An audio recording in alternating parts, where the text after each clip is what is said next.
A battlefield stretching for miles, artillery shells exploding in the distance.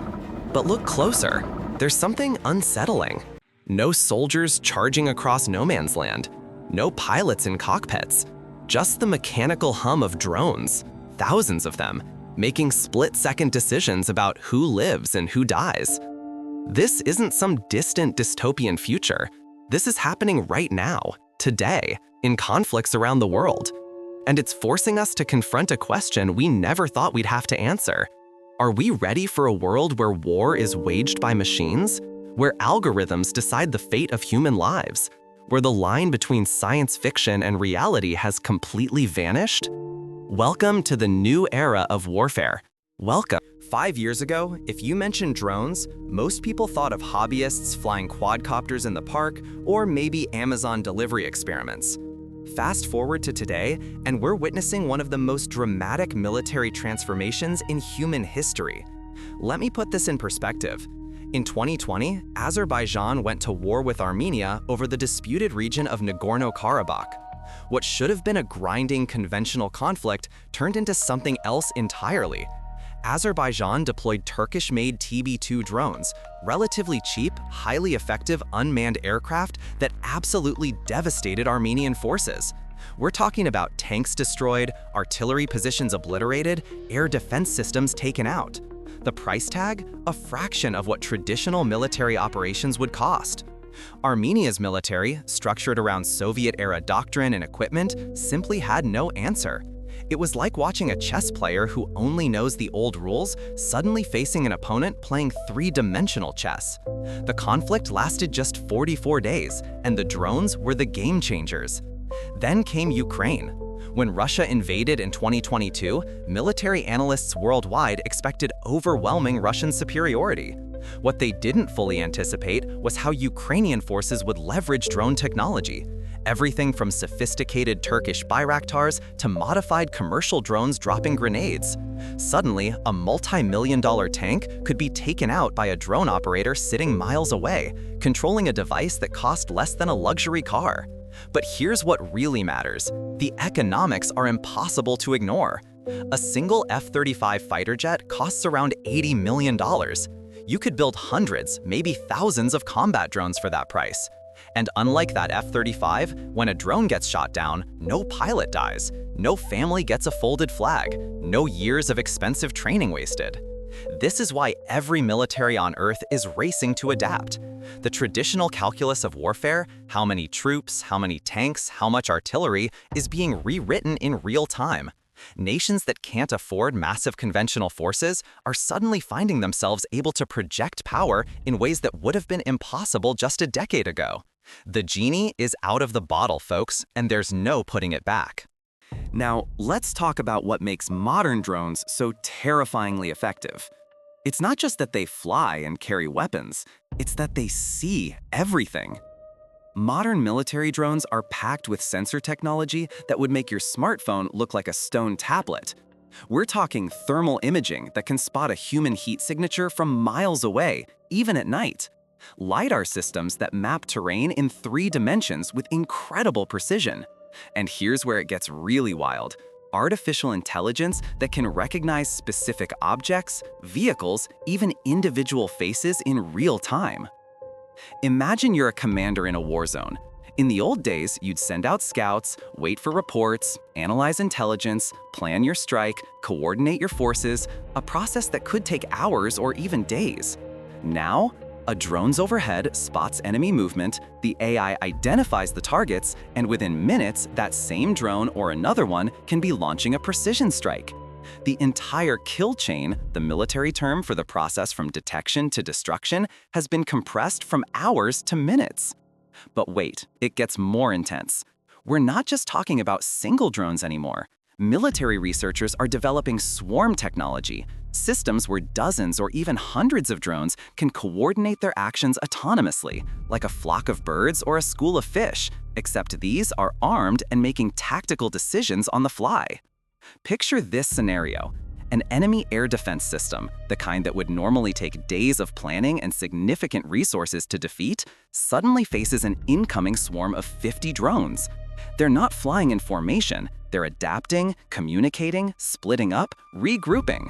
The defense system shoots down 5, 10, 20 drones, but the others adjust their approach in real time.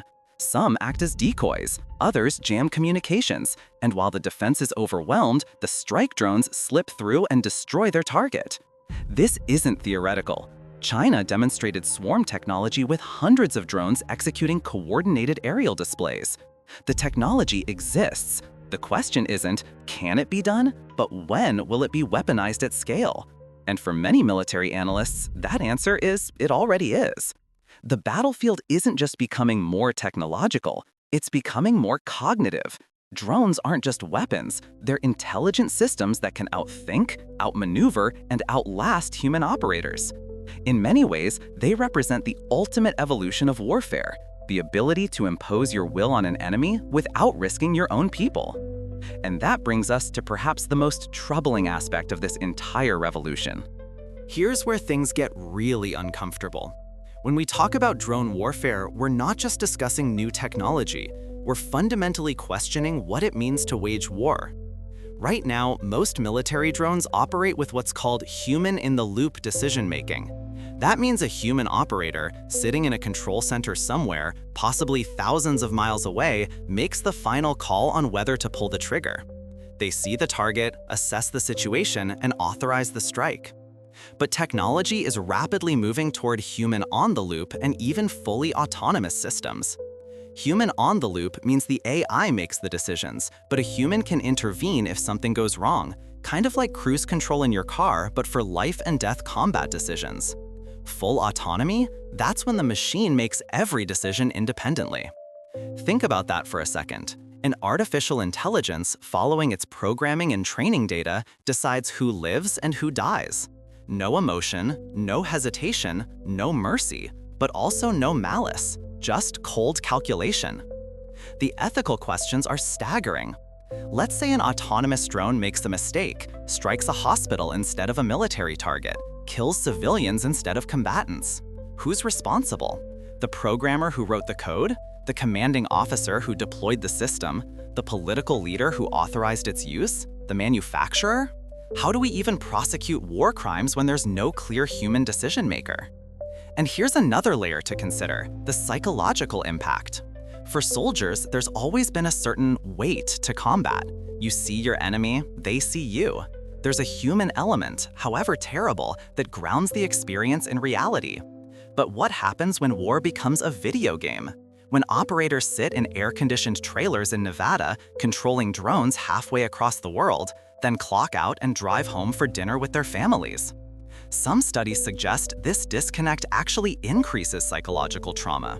The surreal juxtaposition of combat and civilian life compressed into a single day, every day. Others worry about the opposite, that warfare becomes too easy, too detached, removing the natural human aversion to killing that serves as a check on violence. And for civilians caught in conflict zones, imagine living under a sky where autonomous machines circle 24/7, watching, analyzing, capable of striking at any moment. The psychological toll of being constantly surveilled by an unfeeling algorithmic overseer is something we're only beginning to understand. The uncomfortable truth is this: we're developing technology faster than we're developing the ethical frameworks to govern it. We're building the future of warfare without fully understanding what that future means for humanity.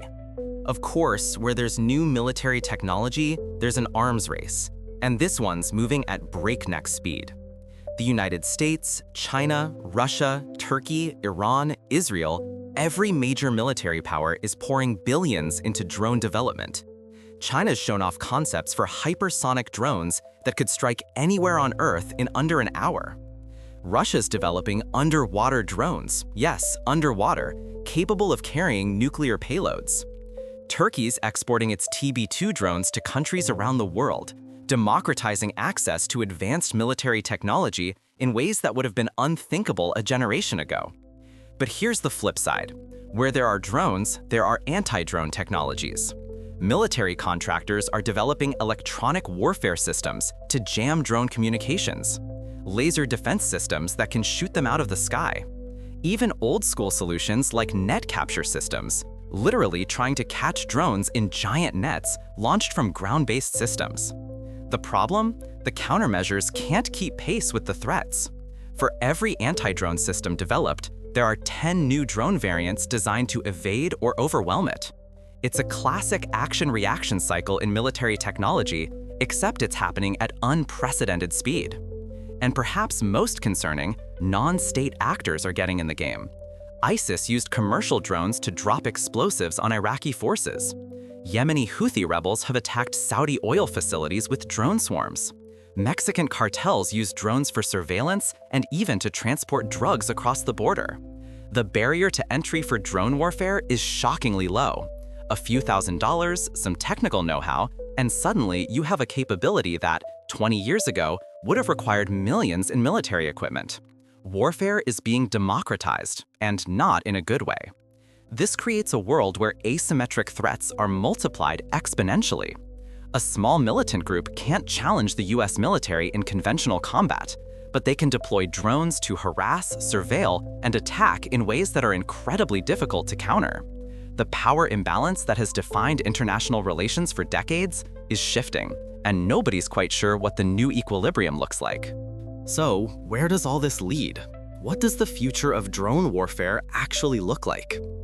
Military planners are already conceptualizing the next generation, hypersonic drones capable of Mach 5 speeds, making them nearly impossible to intercept. Underwater drones that can patrol the ocean depths for months, possibly years, autonomously hunting enemy submarines. Bio-inspired designs, drones that mimic insects or birds, so small and lifelike they'd be virtually undetectable. Some researchers are even exploring AI systems sophisticated enough to engage in strategic thinking, not just tactical operations. Imagine an AI that doesn't just execute missions, but helps plan entire campaigns, analyzing thousands of variables to predict enemy movements and recommend strategies.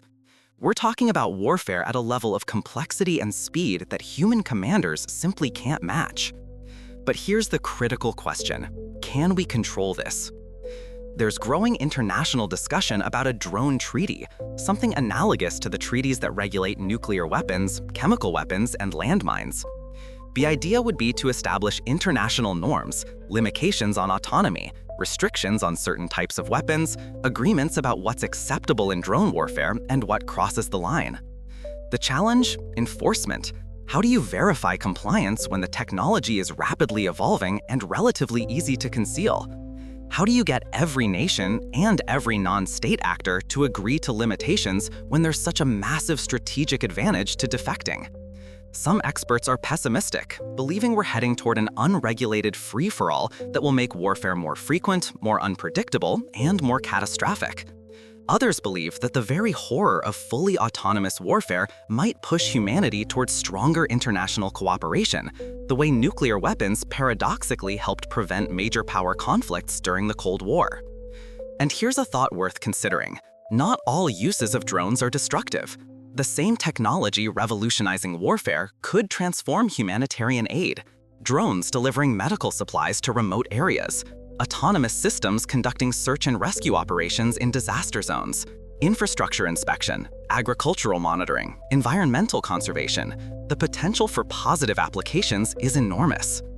The technology itself isn't good or evil, it's a tool. The question is, what will we choose to do with it? We're standing at a crossroads in human history. The same species that once fought with sticks and stones has now created machines capable of waging war autonomously, making decisions at speeds and scales beyond human comprehension. Drone warfare isn't the future, it's the present. It's happening in Ukraine, in the Middle East, in border regions around the world. The question isn't whether this technology will reshape conflict, it's how we'll navigate the profound changes it's already bringing. Will we develop the wisdom to match our technical capabilities?